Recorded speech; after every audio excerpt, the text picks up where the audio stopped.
Welcome to pin point friends once again. मैं आज एक बार फिर से आप लोगों के सामने निफ्टी का एनालिसिस लेके आया हूं।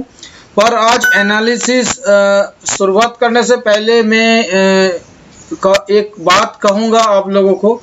फ्रेंड्स, मैंने 3-4 महीना पहले आप लोगों को बता दिया था कि अभी हर हफ्ता वीडियो डालना मेरे लिए पॉसिबल नहीं है, इसलिए मैं 2 हफ्ता में एक बार अपडेट डालने का कोशिश करता हूं। पर हमें ऐसा दिखाई दे रहा है कि मेरा व्हाट्सएप नंबर पे बहुत ज़्यादा रिक्वेस्ट आ रहा है बीच बीच में कि अपडेट के लिए। फ्रेंड्स, आप लोगों को मालूम है हर वीडियो में मेरा बीच में ये एंजल ब्रोकिंग का एडवर्टाइजमेंट आता है। आप लोग अगर बीच बीच का अपडेट का भी जरूरत नहीं, हर रोज आप लोगों को अपडेट मिलेगा। आप लोग चाहे तो एंजल ब्रोकिंग में अकाउंट ओपन कर लीजिए, आप लोगों को रेगुलर बेसिस पे निफ्टी के ऊपर व्यू मिलता रहेगा। ऐसे व्हाट्सएप करने से कोई फायदा नहीं होगा।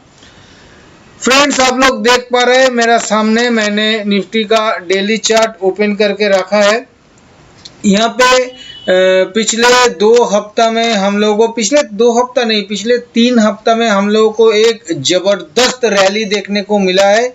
निफ्टी नीचे 10,800 लो बनाया था, वहां से ऊपर में 12,000 टच कर दिया। 12,025 के आसपास टॉप बना के फिलहाल निफ्टी 11,760 के आसपास क्लोज हुआ है। फ्राइडे का दिन एक 1200-1250 पॉइंट का एक जबरदस्त रैली, और वो भी सिर्फ 13-14 ट्रेडिंग सेशंस में हम लोगों को देखने को मिला है। तो क्या ये इसके चलते हम लोग इस नतीजे पे पहुंच सकते हैं कि आने वाले दिनों में सब कुछ बुलिश हो चुका है, या अभी और कोई बियरिशनेस का बातें भी नहीं है और नीचे जाने का संभावना नहीं है ऐसा, या अभी भी कोई पॉसिबिलिटीज है, बाजार में थोड़ा करेक्शन देखने को मिल सकता है? क्या हो सकता है, इसी के चर्चा के ऊपर मैं आऊँगा। थोड़ा पहले हम लोग डिस्कस कर लेते हैं कि पॉजिटिव और नेगेटिव पॉइंट्स क्या क्या हम लोगों को देखने को मिल रहा है। फ्रेंड्स, यहाँ पे पॉजिटिव पॉइंट्स लगभग ज़्यादा ही देखने को मिल रहा है। मैं एक एक करके आप लोगों के सामने ये पॉजिटिव पॉइंट्स ला रहा हूँ। आप लोग देख पा रहे हैं कि ये मैंने एक फिबोनाची रिट्रेसमेंट लेवल ड्रॉ करके रखा है।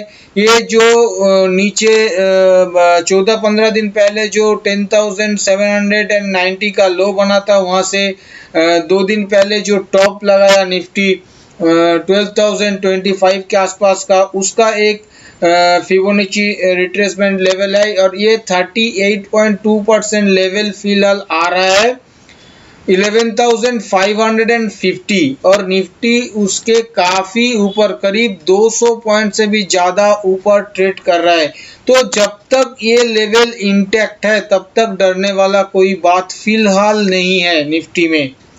इसके साथ साथ अगर आप देखेंगे, ये लाल कलर से मैंने ड्रॉ किया है 10 डेज एक्सपोनेंशियल मूविंग एवरेज, और ये 10 डेज एक्सपोनेंशियल मूविंग एवरेज से निफ्टी 2 दिन सपोर्ट लिया है।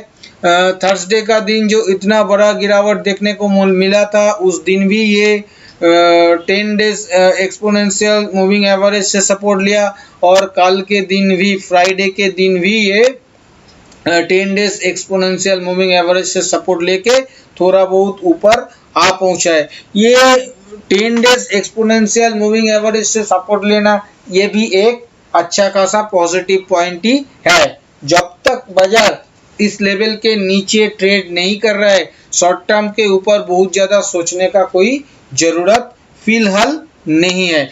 इसके साथ साथ आप लोग देख पा रहे हैं कि मैंने पर्पल कलर से ड्रॉ किया है 20 सिंपल मूविंग एवरेज, और ग्रीन कलर से ड्रॉ किया है 50 simple moving average. 20 simple moving average फिलहाल खड़ा है 11,500 के आसपास, और 50 सिंपल मूविंग एवरेज 11,450 के आसपास। बाजार इससे भी काफी ऊपर है, और आप लोग देख पा रहे हैं कि ये दोनों एवरेज ही फिलहाल राइजिंग है, ऊपर की तरफ बढ़ रहा है, तो ये भी दर्शा रहा है कि बाजार में स्ट्रेंथ है, बाजार इससे 250-300 पॉइंट ऊपर ट्रेड कर रहा है। तो जब तक ये लेवल नहीं काटता है डिसाइसिवली नीचे की तरफ, तब तक कम से कम डरने वाला कोई बात मेरे को दिखाई नहीं दे रहा है। इसके साथ साथ मैंने ब्लू कलर से एक ट्रेंड लाइन ड्रॉ करके रखा है। ये ट्रेंड लाइन से भी बाजार काफी ऊपर है। पहले तो बाजार को 10 SMA 10 एक्सपोनेंशियल मूविंग एवरेज काटना पड़ेगा, उसके बाद 20 और 50 SMA काटना पड़ेगा। फिलहाल उसके बाद जाके ये ट्रेंड लाइन को टेस्ट करेगा। ये अभी बहुत दूर की बात है। देखिए, होने के लिए कुछ भी हो सकता है, मैं इनकार नहीं कर सकता। अगर मंडे का दिन या ट्यूसडे का दिन फिर से 300 पॉइंट का फॉल देखने को मिलेगा तो सारे कुछ तोड़ देगा, ये तो हो ही सकता है। लेकिन जहां तक एनालिसिस का सवाल है, मेरे को लग रहा है कि ये अभी थोड़ा बहुत डिफिकल्ट है जिस हिसाब से बाजार ऊपर चला है। ये सब कुछ बातें मैं कर रहा हूँ, इसके साथ साथ एक क्वेश्चन ये भी आ रहा है। बहुत सारे लोगों का मानना है कि ये रैली एक फेक ब्रेकआउट रैली है, क्योंकि इसमें वॉल्यूम पार्टिसिपेशन बिल्कुल नहीं है। फ्रेंड्स, मैं ये मानने के लिए बिल्कुल तैयार हूँ कि ये जो रैली हुआ है इसमें वॉल्यूम पार्टिसिपेशन बिल्कुल नहीं है, पर सिर्फ इसी के ऊपर इस टोटल रैली को फेक रैली का दर्जा देना, ये मैं सही अभी भी नहीं समझ रहा हूं।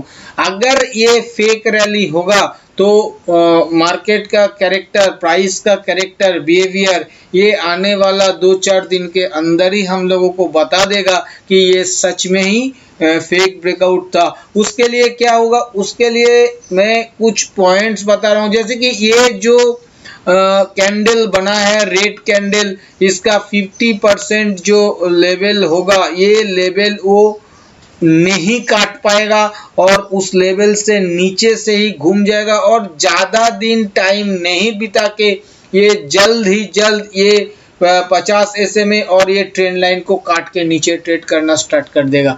तब पता चलेगा कि हाँ, ये फेक ब्रेकआउट था, वो फिजल आउट हो गया है, अभी बाजार का नीचे चलना तय है। पर अभी भी इस डिसीजन पे पहुंचना बहुत ज्यादा सही नहीं होगा। तो इसके साथ साथ कुछ और भी पॉजिटिव पॉइंट देखने को मिल रहा है इंडिकेटर वाइज। जैसे अगर आप लोग MACD देखिएगा तो MACD मैंने पिछले वीडियो में डिस्कस किया था, वो नेगेटिव टेरिटोरी में घुस गया, पर फिलहाल वो फिर से आके पॉजिटिव टेरिटोरी में आ गया है और MACD में एक बुलिश क्रॉसओवर भी देखने को मिला है हम लोगों को। तो MACD नेगेटिव नहीं है। साथ साथ अगर RSI का जिक्र किया जाए तो RSI भी 50 के ऊपर ट्रेड कर रहा है। RSI में भी अभी फिलहाल बहुत ज्यादा नेगेटिविटी कुछ नहीं है। तो प्राइस एक्शन वाइज अगर आप लोग देखेंगे, साथ साथ अगर आप लोग इंडिकेटर वाइज देखेंगे तो सारे के सारे पॉजिटिव पॉइंट ही दिखाई दे रहा है। इसके साथ साथ इसको ग्लोबल मार्केट का भी सपोर्ट मिल रहा है। ऐसा नहीं कि ग्लोबल मार्केट से कोई नकारात्मक संकेत मिल रहा है, ऐसा बिल्कुल नहीं। वहाँ से भी, वहाँ का ग्लोबल मार्केट भी रेगुलर बेसिस पे चल रहा है। हाँ, डाउ जोन्स पिछले 2 दिन में थोड़ा बहुत 1-1.5% का गिरावट दिखाया, ये जरूर है। तो हमारा बाजार भी ऊपर से करीब 2-2.5% का गिरावट दिखा दिया है थर्सडे और फ्राइडे के सेशंस में, तो मोटा मोटा ऊपर से तो ये ठीक ठाक ही है। फिलहाल नेगेटिव पॉइंट का जो जिक्र किया जाए फ्रेंड्स, नेगेटिव पॉइंट सबसे बड़ा जो हमें फिलहाल दिख रहा है वो ये है कि ये जो थर्सडे के सेशंस में एक मारूबोजू कैंडल बना है निफ्टी में, और ये एक बियरिश एनगल्फिंग पैटर्न भी है। पर ऐसा सेम बियरिश एनगल्फिंग पैटर्न 31 अगस्त को भी दिखा था। मैंने हिस्टोरिकली चेक किया, निफ्टी में इस तरह का बियरिश एनगल्फिंग पैटर्न बहुत ज्यादा कटता नहीं है। सवाल काटने का ही नहीं है। मान लीजिए कि ऐसा प्रीवियसली आप लोगों को देखने को नहीं मिलेगा कि निफ्टी एक मारूबोजू कैंडल बनाया रेड कैंडल और एक बियरिश एनगल्फिंग पैटर्न बनाया, जिसमें कम से कम 5-6 सेशंस का प्राइस को एनगल्फ कर लिया। और वो एनगल्फिंग कैंडल बहुत ज्यादा, मतलब 10-15 सेशंस के अंदर ही उसका टॉप काटा गया। ऐसा एग्जांपल आप लोगों को देखने को नहीं मिलेगा। और इस दिन सिर्फ डेली चार्ट पे नहीं, वीकली चार्ट पे भी बियरिश एनगल्फिंग पैटर्न देखने को मिला था। पर क्या हुआ, एक महीना सवा एक महीना के अंदर ही इस प्राइस का ये जो एनगल्फिंग कैंडल था, बियरिश एनगल्फिंग कैंडल, उसका टॉप को काटा गया। ये भी एक न्यू नॉर्मल सिचुएशन में देखने को मिल रहा है।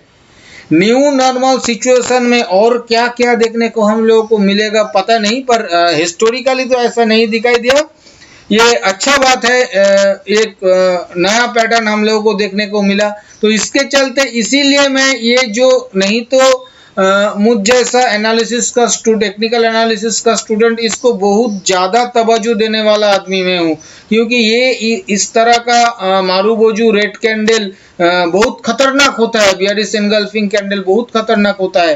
पर हाल के दिनों में अगर इसका टॉप काटा गया तो ये भी 2-4 सेशंस के अंदर नहीं काटा जाएगा, ऐसा बताना फिलहाल मतलब इजी नहीं है। ये काट सकता है। न्यू नॉर्मल में कुछ भी हो सकता है। बाजार नीचे से मान लीजिए 7,500 से 12,000 का रैली कर दिया, 4,500 पॉइंट, मोटा मोटा 60% से भी ज्यादा का रैली हो गया नीचे से, और वो भी सिर्फ 6 to 7 मंथ्स के अंदर। और बाजार में कोई करेक्शन का सिग्नल नहीं दिखाई दे रहा है। ये भी एक न्यू नॉर्मल सिचुएशन का नया पैटर्न है।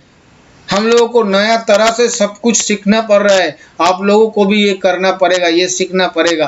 पहले इस तरह का कैंडल का मीनिंग कुछ और होता था। आप लोग देखिएगा जाके चार्ट के ऊपर, जब भी कोई बियरिश पैटर्न बन रहा है डेली चार्ट के ऊपर, चाहे वो शूटिंग स्टार हो, चाहे वो ग्रेपस्टोन डोजी हो, आप लोग देखिएगा अगला दिन ही उसका टॉप काट रहा है, अगला दिन ही उसका टॉप पूरा रहा है निफ्टी। मतलब ये भी एक नया तरीका है कि जब भी कोई बियरिश कैंडलस्टिक पैटर्न बन रहा है तो लॉन्ग करके चले जाओ, अगला दिन ही काट दिया जाएगा उसका टॉप को। तो इस सिचुएशन से हम लोगों को एडजस्ट करना पड़ेगा। टेक्निकल एनालिसिस का स्टूडेंट ये देख के कोई नेगेटिव एनालिसिस कर नहीं पाएगा, बाजार यही सिखा रहा है फिलहाल।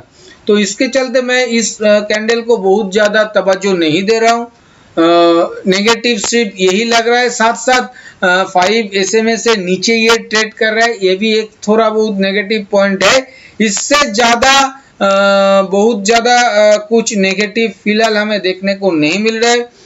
हम लोग तब जाके बहुत ज्यादा नेगेटिव बातें कर सकते हैं कि जब प्राइस टेक्निकल एनालिसिस जो हम लोगों को सिखाया है, कोई नेगेटिव कैंडल बने तो उसको रिस्पेक्ट करना, कोई फिबोनाची का सपोर्ट काट रहा है तो उसके नीचे बियरिश होना, जैसे कि मैं आप लोगों को बता रहा हूं। ये जो पिछला अपस्विंग था इसका 23.6% रिट्रेसमेंट लेवल आ रहा है 11,730 के आसपास। मोटा मोटा एक 1200-1250 पॉइंट का रैली हो रहा है 13-14 सेशंस के अंदर। तो ये कोई भी ट्रेडर या कोई भी एनालिस्ट या कोई भी इन्वेस्टर ये एक्सपेक्ट कर सकता है जब ये करेक्ट करने को आएगा, ये कम से कम पहला सपोर्ट 38.2% पे लेगा। और उसका इंडिकेशन क्या होता है? उसका इंडिकेशन होता है वो पहले 23.6 को काट के ये बताएगा कि मैं 38.2 पे जाने वाला हूं। इधर पे भी बिल्कुल ऐसा हुआ, 730 को काटा गया, पर 38.2 जो खड़ा है 550 वहां तक प्राइस नहीं गया। ये 23.6 को काट के 50-60 पॉइंट नीचे काम करके प्राइस रिवर्स कर गया। जो भी आदमी शॉर्ट बनाया सारा का सारा शॉर्ट ट्रैप हो गया। और ये सिर्फ डेली चार्ट पे हो रहा है ऐसा नहीं, आप लोग 15 मिनट का चार्ट पे अगर कोई इंट्राडे कर रहा है, गौर से मेरा बात सुनिए, आप लोगों को एक्सपीरियंस भी मेरे साथ मैच कर जाएगा। किसी भी दिन सुबह का पहला 15 मिनट का कैंडल का लो मान लीजिए काट देता है निफ्टी, दोपहर के टाइम में, during the day, any time, 11 बजे 12 बजे, और वो लोग काट के जस्ट 10-15 पॉइंट नीचे काम करके एक रिवर्सल आ जाता है सीधा एकदम 50-60-70 पॉइंट ऊपर। तो ये टेक्निकल नया तरीका से हम लोगों को एडजस्ट करना पड़ेगा ये न्यू नॉर्मल सिचुएशन में, इस टेक्निकल के साथ, जो कि टाइम लगेगा। नॉर्मली क्या होता है, हम लोग क्या सीखा है, हम लोग सीखा है कि जब भी लो काटता है उसके नीचे नेक्स्ट सपोर्ट तक जाने का संभावना है और ज्यादातर टाइम जाता है। फिलहाल दिखाई दे रहा है कि 1 आउट ऑफ 10 भी नहीं जा रहा है, 9 आउट ऑफ 10 तो बिल्कुल लो काट के ही रिवर्स कर जा रहा है, सबको शॉर्ट करा के शॉर्ट को टैप कर किया जा रहा है, और 1 आउट ऑफ 10 भी अगला सपोर्ट लेवल तक नहीं जा रहा है। तो इसके साथ हम लोगों को बहुत ज्यादा एडजस्ट करना जरूरी है। तो इसीलिए मैं आप लोगों को ये मोटा मोटा जो फिलहाल सिनेरियो देखने को मिल रहा है वो सिनेरियो आप लोगों के सामने रखा। आप लोग मेरे साथ एग्री कर सकते, आप लोग मेरे साथ डिसएग्री कर सकते। अगर मेरा इस व्यू पॉइंट के साथ आप लोगों को लग रहा है कि हाँ पिंटू दा सही कह रहा है, आप लोग नीचे कमेंट बॉक्स में लिख के बता सकते हैं हाँ मेरा ऑब्जर्वेशन सही है। अगर मैं कुछ गलत कर रहा हूँ ये भी आप लोग बता सकते हैं कि हाँ पिंटू दा नहीं आप गलत कर रहा है भैया, तो ऐसा बिहेवियर नहीं कर रहा है। मैं आने वाले दिनों में कोशिश करूंगा कहाँ पर मेरा गलती हो रहा है ये एक बार दोबारा रिव्यू करने के लिए। ये मोटा मोटा पॉजिटिव और नेगेटिव पॉइंट्स मैं आप लोगों के सामने डिस्कस किया। एक नेगेटिव पॉइंट्स और भी है जो मैंने पहले भी डिस्कस किया था कि फिलहाल बहुत ज्यादा वॉल्यूम पार्टिसिपेशन नहीं देखने को मिल रहा है और प्राइस ऊपर ही ऊपर जा रहा है, ये भी एक नेगेटिव पॉइंट्स फ्रेंड्स है।